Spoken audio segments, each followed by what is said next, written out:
Hai istri, hari ini aku ingin sharing tentang jaga hati.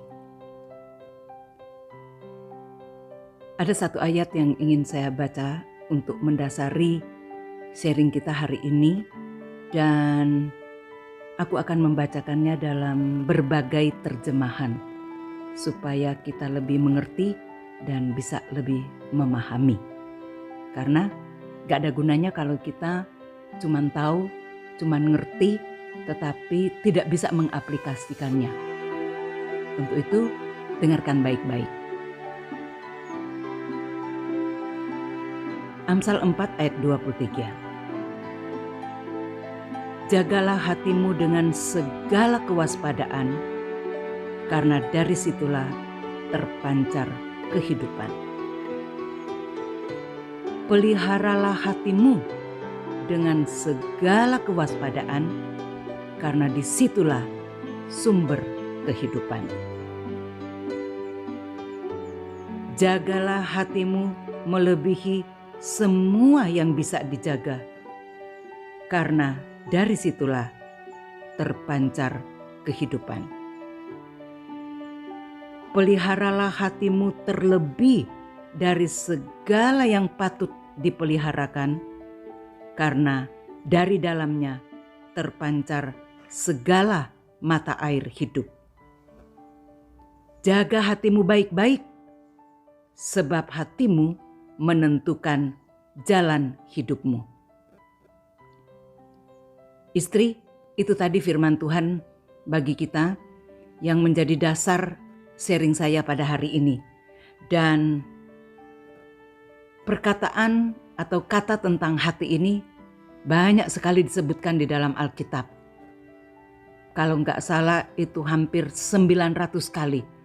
Kalau nggak percaya, wes baca endewe, cari endewe, itu ngendewe. Kata hati ini sebenarnya diterjemahkan dari bahasa asli Alkitab dengan kata lev. Mungkin dari kata ini muncul lever. Kemudian ada satu kata lagi yaitu tentang kardia. Kardia ini juga maksudnya hati. Terus satu lagi ini bahasa Yunani yaitu sinindesis. Apapun itu gak perlu saudara tahu, gak perlu tahu tentang Ibrani-Ibranian, Yunani-Yunanian. Yang penting bahwa firman Tuhan ingin memberitahu bahwa hati itu adalah pusat kehidupan seseorang. Hati itu sangat penting, pegang peranan penting. Hati itu adalah pusat daripada roh kita dan pusat daripada keberadaan kita. Dari situ bisa mempertimbangkan. Kemudian hati itu menanggapi. Yang ketiga itu mengambil keputusan. Nah, jadi hati itu sangat-sangat penting. Makanya Tuhan bilang, jaga hatimu. Jagaan hatimu baik-baik dari semua yang patut, dari semua yang lain. Karena hati itu sangat penting.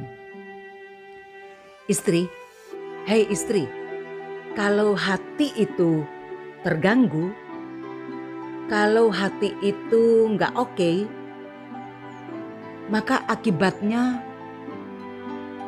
bisa merembet kemana-mana.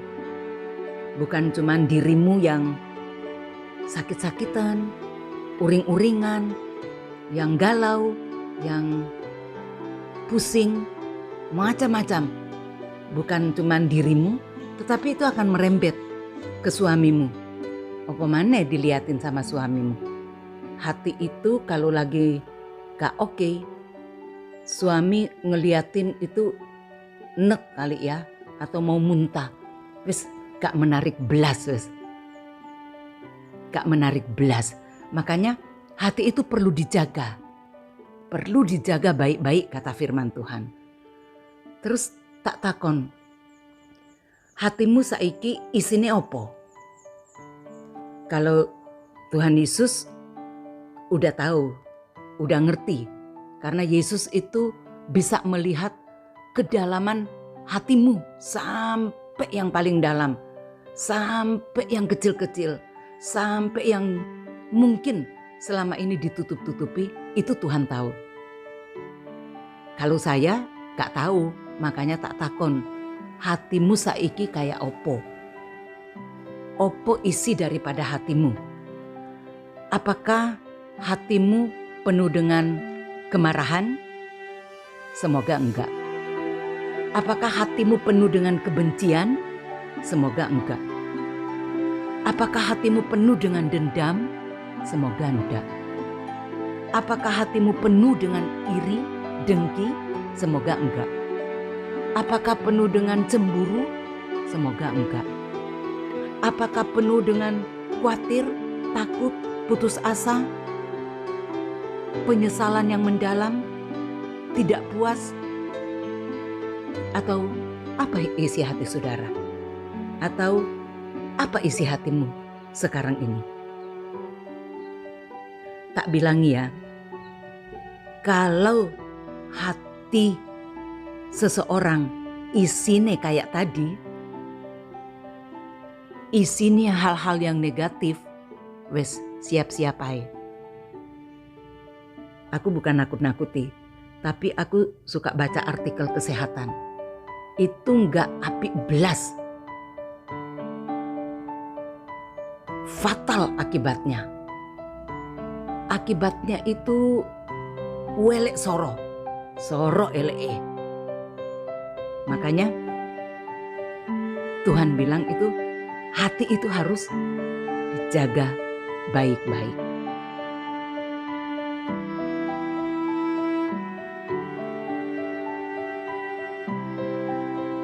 Ada satu ayat firman yang saya baca. Sesungguhnya orang bodoh dibunuh oleh sakit hati, dan orang bebal dimatikan oleh iri hati. Nah, itu. Jadi kalau hati kita penuh dengan sampah, penuh dengan hal-hal negatif, penuh dengan hal-hal yang busuk, penuh dengan hal-hal yang jahat, saat ini, hari ini, saat ini juga, waktu engkau mendengar firman ini, bebaskan hatimu, lepaskan semua, buang semua hal-hal yang negatif dari hatimu. Kemarahan, kebencian, kekecewaan, dendam, iri, dengki, apapun itu, buang semua jauh-jauh dari hatimu. Jangan disimpan. Sampah kok disimpan. Sudah tahu gak ada manfaatnya. Belas gak ada manfaatnya. Gak ada gunanya sama sekali. Jadi jangan disimpan, jangan dipelihara, tetapi buang jauh-jauh. Mungkin ada yang bertanya, terus piye caranya? Caranya adalah berikan hatimu kepada Yesus. Persembahkanlah tubuhmu, termasuk hatimu. Semuanya, persembahkanlah tubuhmu, semuanya secara utuh, tubuh, jiwa, dan rohmu kepada Tuhan Yesus. Maka Yesus yang akan memimpin hidupmu. Yesus yang akan menuntun langkahmu. Yesus yang akan menolongmu untuk mengambil keputusan-keputusan yang baik, keputusan-keputusan yang sesuai dengan firman. Serahkan hidupmu, serahkan hatimu kepada Tuhan. Firman Tuhan berkata, adapun hidupku ini bukan aku lagi, tetapi Kristus. Jadi hidup ini adalah bukan tentang kita, bukan tentang keluargamu, bukan tentang anak-anakmu, bukan tentang bisnismu, bukan tentang pekerjaanmu, bukan tentang masa depanmu, bukan tentang orang tuamu, bukan tentang mertuamu, bukan tentang siapa-siapa. Tetapi hidup ini adalah tentang Yesus, semuanya tentang Yesus. Itu sebabnya dikatakan bahwa segala sesuatu adalah dari Yesus. Segala sesuatu itu oleh Yesus. Dan segala sesuatu itu buat Yesus. Bagi Yesuslah kemuliaan sampai selama-lamanya. Haleluya. Amin. Amin. Amin.